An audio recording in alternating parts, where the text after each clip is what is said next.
अपमान किया इसका विधायिका का, ये उनको खुद को समझ आ जानी चाहिए और उनको समय रहते माफ़ी मांग लेनी चाहिए और इस तरीके की जो नौटंकी है ये बंद करनी चाहिए। अब ये हल्ला करके इनके पास में सरकार के खिलाफ कहने के लिए कुछ नहीं है। बजट शानदार आने वाला है, उससे बौखला करके, और कल केंद्र का बजट ठीक नहीं आया, अच्छा नहीं आया, निराशाजनक था।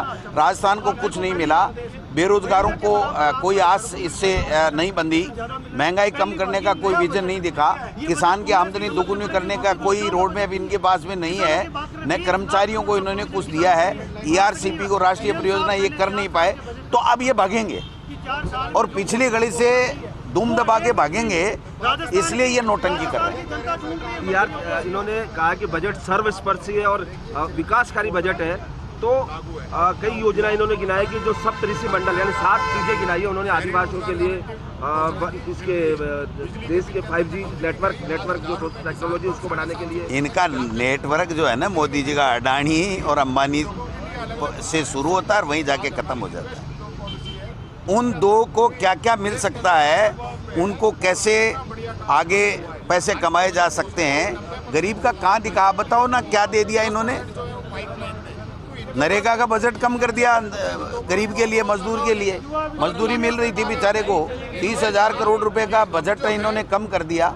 शिक्षा में इन्होंने कोई विशेष कुछ दिया नहीं इस बजट में, महंगाई कम करने के लिए कुछ दिया नहीं, राजस्थान को एक फूटी कोड़ी इन्होंने दी नहीं, तो दे क्या दिया आप बताओ ना।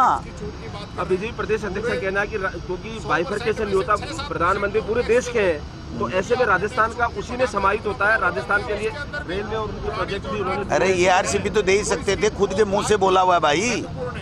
देश के प्रधानमंत्री जी ने राजस्थान में आकर के 2 बार बोला और 40-50 हज़ार करोड़ का बजट था, कोई बहुत बड़ी बात भी नहीं थी, वो तो दे सकते थे। ये 25 में से 25 सांसद वहाँ पंगु बने बैठे हैं, उनके मुंह में जीभ नहीं है, बोल नहीं सकते, अपनी अपनी टिकट की चिंता कर रहे हैं, अपने अपने राजनीतिक भविष्य की चिंता कर रहे हैं, राजस्थान के लोगों की चिंता नहीं कर रहे हैं। इनको जन की चिंता नहीं है और अपनी राजनीतिक कैरियर की चिंता है, तो ये अब भगेंगे, आप देखना। बीजेपी कह रही है 90% जो देश के करदाता है वो इसके जरिए राहत मिलेगी। क्या राहत मिलेगी?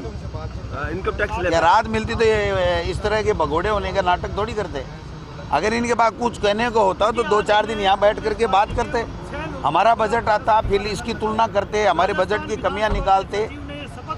अब तो भगने की तैयारी कर रहे हैं ना ये अल्लाह कर आगे।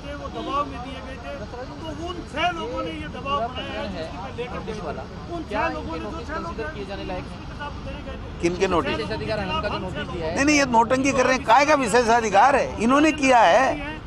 एक तरफ तो यही राजेंद्र राठौड़ के बयान देख लो आप इस हाउस में कि जो है वो विधायिका बहुत बड़ी होती है और कानून बनाती है और इसकी रक्षा होनी चाहिए।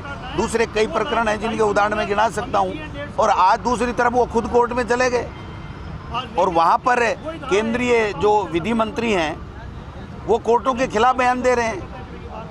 देखा नहीं आपने, रोजाना नहीं देख रहे हैं कि सरकार का नुमाइंदा होना चाहिए कॉलेज में, जजों की नियुक्ति में सरकार का नुमाइंदा होना चाहिए, ये सब कुछ कैप्चर करना चाहते हैं। और आज यहाँ आकर के इस तरीके की बात कोर्ट में ले जा रहे हैं, बेवजह ले जा रहे हैं, कोई मुद्दा नहीं है। मुद्दा जो ख़त्म हो गया, जो बात ख़त्म हो गई, उसके बाद में कोर्ट में ले जाने से क्या मतलब? सस्ती लोकप्रियता के लिए ये लोग बात कर रहे हैं, इसके अलावा कुछ नहीं है। जो शपथ पत्र विधानसभा सचिव ने कोर्ट में दिया है और ये बताया है कि सभी विधायकों ने जो दबाव में इस्तीफे दिए थे, आप पार्टी के प्रेसिडेंट। भाई वो प्रकरण खत्म हो गया, उसके ऊपर हमें चर्चा करने का कोई अधिकार नहीं है।